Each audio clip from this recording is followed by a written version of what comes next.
Charminar express ప్రమాదానికి గురైంది. నాంపల్లి స్టేషన్లో చార్మినార్ ఎక్స్ప్రెస్ 3 బోగీలు పట్టాలు తప్పాయి. చెన్నై నుంచి నాంపల్లి స్టేషన్కు చేరుకున్న చార్మినార్ ఎక్స్ప్రెస్ ఆగే క్రమంలో ప్లాట్ఫామ్ సైడ్ వాల్ను ఢీకొట్టింది. ఈ ఘటనలో 3 బోగీలు పట్టాలు తప్పడంతో పలువురు ప్రయాణికులకు గాయాలయ్యాయి. ప్రమాదంలో గాయపడ్డ వారిని రైల్వే అధికారులు చికిత్స నిమిత్తం లాలాగూడ రైల్వే ఆసుపత్రికి తరలించారు. స్టేషన్లో దిగడానికి కొన్ని సెకండ్ల ముందు రైలు ప్రమాదానికి గురి కావడంతో ప్రయాణికులు ఆందోళనకు గురయ్యారు. రైలు స్టేషన్లో ఆగే క్రమంలో నెమ్మదిగా ఉంది కాబట్టి సరిపోయిందని, లేదంటే పెను ప్రమాదం జరిగి ఉండేదని అధికారులు చెబుతున్నారు.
చార్మినార్ ఎక్స్ప్రెస్ ప్రమాదంపై దక్షిణ మధ్య రైల్వే స్పందించింది. రైలు ఆగుతున్న సమయంలో పట్టాలు తప్పినందున పెను ప్రమాదం తప్పిందని తెలిపింది.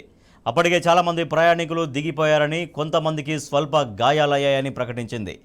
ప్రమాదం కారణంగా రైల్లోని S2, S3, S6 బోగీలు పాక్షికంగా దెబ్బతిన్నాయి. ఈ ఘటనపై విచారణకు ఆదేశించింది రైల్వే శాఖ. ఎండ్ పాయింట్ చూసుకోకుండా ట్రైన్ నడపడమే ప్రమాదానికి కారణమై ఉండొచ్చని ప్రాథమికంగా అంచనా వేస్తున్నారు.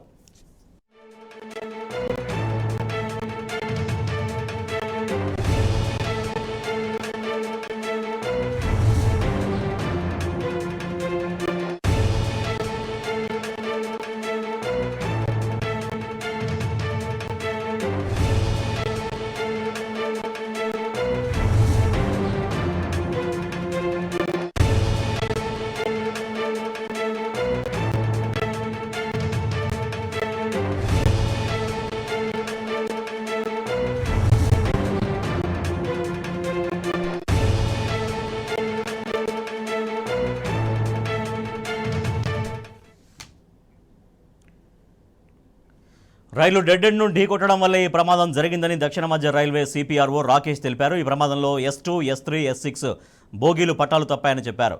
6 ప్రయాణికులకు గాయాలయ్యాయని తెలిపారు. వారికి లాలాగూడ రైల్వే ఆసుపత్రిలో చికిత్స అందిస్తున్నట్లు చెప్పారు.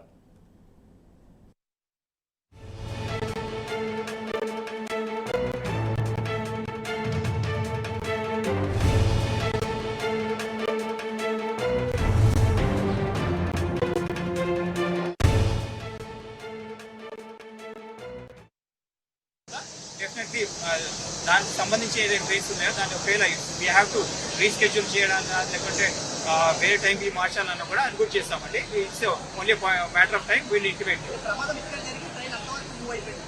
లేదు మీరు చూసినట్టు ప్రయాణం ఆల్మోస్ట్ ఒక వాకింగ్ స్పీడ్లో ట్రైన్ వచ్చింది. ఇక్కడ పెద్ద ఆల్మోస్ట్ ఎండ్కి వచ్చిన తర్వాతనే ఈ ప్రమాదం అంటే ఈ డెవలప్మెంట్ అనేది అయింది. There was not much gap between train ఎక్కువ దూరం ఏం లాగలేదు. ఎక్కడైందో అక్కడి వరకే స్టాప్ అయిపోయింది ఇమీడియట్లీ. అంతే అంతే ఈ బోగి ఇంజన్ ఏం కాలేదు. ఓన్లీ 3 కోచెస్ మాత్రమే డీరైల్ అయ్యాయి.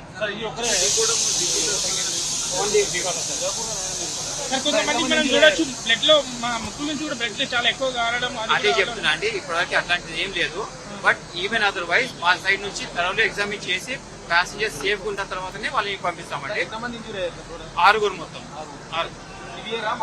లేదు ఇప్పటివరకు మాకున్న ప్రిలిమినరీ ఇన్ఫర్మేషన్ ప్రకారం అందరూ మైనర్ ఇంజరీసే. బట్ ఇందాక చెప్పినట్టు అందరినీ కూడా మా హాస్పిటల్లో ట్రీట్ చేసి ప్రాపర్లీ థరోలీ ఎగ్జామిన్ చేసి వాళ్ళ సేఫ్టీ ఇన్షూర్ చేసుకున్న తర్వాతనే వాళ్ళు పంపిస్తామండి. ట్రైన్ రిజిస్ట్రేషన్ వర్క్ నడుస్తుందండి. ఫాస్టెస్ట్ ఎంత ఫాస్ట్ అయితే అంత తొందరగా రిజిస్ట్రేషన్ వర్క్ అవుతుంది. Thank you.